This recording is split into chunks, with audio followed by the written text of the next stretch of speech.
მოგესალმებით, თქვენ უყურებთ რეგიონის დღის მთავარ ამბებს.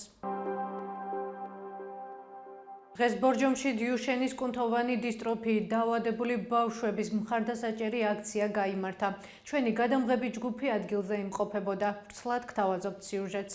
დღეს იმიტომ არ აქვს, რომ ვითხოვთ წამალს და ვითხოვთ წამალს ჩვენთვის და ჩემთვის და ჩემი მეგობრებისთვის. 17 წლის გიგი კაპანაძე ბორჯომის მუნიციპალიტეტში ცხოვრობს. იგი 7 წლის იყო, როდესაც დიუშენის კუნთოვანი დისტროფიის დიაგნოზი დაუსვეს. გიგი 1 წელია, რაც დამოუკიდებლად ვეღარ გადაადგილდება და ეტლით მოძრაობს. დღეს ბორჯომში დიუშენის დაავადების მქონე ბავშვების მხარდამჭერ აქციას გიგი დედასთან ერთად შეუერთდა და მისთვის და მისი მეგობრებისთვის მედიკამენტები ითხოვა. ძალიან კარგად იქნება ყველაფერი და კეთესობისკენ წავა ყველა.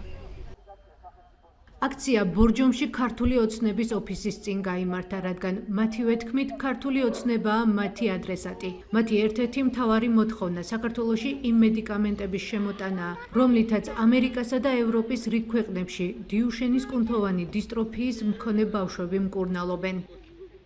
დღეს იმიტომ შევიკრიბეთ, ჩვენ ვითხოვთ წამალს, ბავშვებს ვიცენ წამალი. და ვითხოვთ ბატონ მინისტრებს, რომ გაიგონონ ჩვენი ხმა, გამოვიდნენ და შეხვდნენ მშობლებს და მოისმინონ მშობლების აზრი. კაბინეტში ჯდომით ვერანაირ ინფორმაციას ვერ გაიგებენ, რაც მშობლებმა ვიცით. გამოვიდნენ და გაგვესაუბრონ ყველა. აქციაზე ბორჯომში იმყოფებოდა თეონა თედელური. ამბობს, რომ დიუშენის კუნთოვანი დისტროფიის დიაგნოზი მის ორ შვილს აქვს, რომელთაგან ერთ-ერთი ამერიკის მოქალაქეა. მისივე თქმით, ამერიკაში ბავშვს იმ მედიკამენტებით მკურნალობენ, რომელთა შემოტანასაც საქართველოში ითხოვენ, რადგანაც მისივე თქმით მკურნალობის შედეგად მდგომარეობა შესამჩნევად გაუმჯობესდა.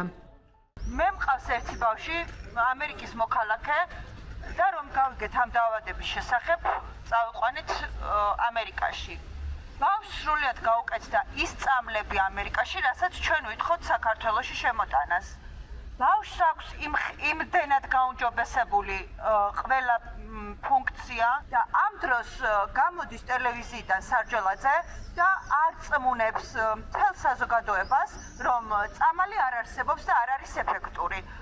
ეს კაცი იმდენ სიტყვილება და იმდენად აიხლართა თავის ტყუილებში, რომ სად აქვს ხვარი ტყუილსა და სიმართლეს შორის უკვე თვითონაც დაკარგულია. ბორჯომში აქციაზე შეკრებილი მშობლები გვეუბნებიან, რომ ამერიკის და ევროპის ქვეყნების ნაწილში აღიარებულია შემდეგი მედიკამენტები: ეგზოსკიპინგი, გივინოსტატი, ვამოროლონი და ელევიდისი. მშობლები გვიყვებიან, რომ წამლები ძალიან ძვირი ღირს და ოჯახებისთვის მათი შეძენა შეუძლებელია. აქციის კიდევ ერთი მონაწილე კახა წიქარიშვილი ამბობს, რომ მთავრობის კანცელარიასთან უწყვეტი პროტესტის შედეგად ჯანდაცვის სამინისტრომ დიუშენის დაავადების მქონე ბავშვებისთვის პერიოდული უფასო კვლევების ჩატარების გადაწყვეტილება მიიღო. სამწუხაროდ მშობლებს არ აქვთ არანაირი საშუალება, იმიტომ რომ ეს არის ძალიან ძვირი ეს მედიკამენტები და ვერც ერთი მშობელი ვერ შეძლებს ამ მედიკამენტის შემოტანას და შეძენას. ასევე არ არის დღეს საქართველოში პერიოდული გამოკვლევების სისტემა, რასაც ასევე ჭირდება დაორგანიზება და ჩვენი პროტესტის შედეგად სახელმწიფომ უკვე გამოაცხადა, ჯანდაცვის სამინისტრომ უკვე გამოაცხადა, რომ უფასო და ხელმისაწვდომი იქნება დიუშენის ბავშვებისთვის პერიოდული კვლევები. რას გეგმავს სახელმწიფო, აპირებს თუ არა ჯანდაცვის სამინისტრო მიდგომების გადახედვას და დიუშენის კუნთოვანი დისტროფიის მქონე ბავშვებისთვის მკურნალობის ცვლილებას და მშობლების მოთხოვნილი მედიკამენტების შესყიდვას. ამ კითხვების დასმის მიზნით ჩვენ ჯანდაცვის სამინისტროსთან მთელი დღის განმავლობაში ვცდილობდით დაკავშირებას. უწყებაში არ გვიპასუხეს. ჩვენ უნდა ვიყოთ ყველგან. საქართველოს ყველა კუთხიდან უნდა მივაწვდინოთ ხმა იმ ადამიანებს, თუ რასთან გვაქვს საქმე. ჩვენ ყოველ დღე ვიბრძვით ამ დაავადების წინააღმდეგ. ყოველი დღე ჩვენს წინააღმდეგ მოქმედებს. დრო ჩვენს წინააღმდეგ მოქმედებს. ამიტომ უნდა გაიგონ, მივაწვდინოთ ხმა ყველამ, რომ დაიწყონ ქმედითი ნაბიჯების გადადგმა. აუცილებელია ამ ბავშვებისთვის მუდმივი მონიტორინგი. როგორც 5 მაისს მიხეილ სარჯოლაძემ მედიასთან საუბრისას განაცხადა, მედიკამენტების შესწავლისა და შეფასების პროცესი სერიოზული საკითხია და საჭიროებს სიღრმისეულ ანალიზს. მისივე თქმით, გადაწყვეტილებები უნდა მიიღებოდეს სპეციალისტების ჩართულობით და სხვა ქვეყნების გამოცდილებაზე დაყრდნობით.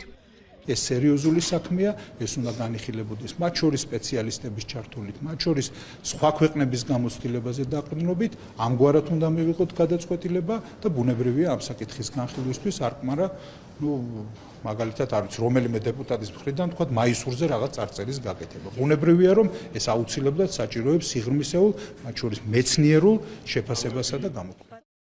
დიუშენის კუნთოვანი დისტროფია იშვიათი გენეტიკური დაავადებაა, რომელიც კუნთების ატროფიითა და სისუსტით გამოიხატება. ხდება უმეტესად ბიჭებთან და სტატისტიკის თანახმად მსოფლიოში ყოველი 3000 ბიჭიდან ერთს ეს სინდრომი აქვს. დიუშენის კუნთოვანი დისტროფიის მქონე პაციენტების მკურნალობის დაფინანსება სახელმწიფომ 2023 წელს დაიწყო. ამ ეტაპზე ბავშვები იღებენ ჰორმონოთერაპიას და გადიან სარეაბილიტაციო კურსს, თვეში 12-15 პროცედურას.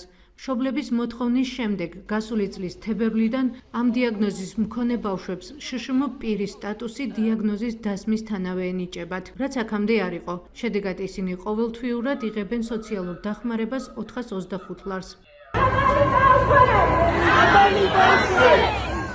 უკვე 25 დღეა, რაც აღნიშნული დიაგნოზის მქონე ბავშვების მშობლები მთავრობის კანცელარიასთან უწყვეტ საპროტესტო აქციას მართავენ.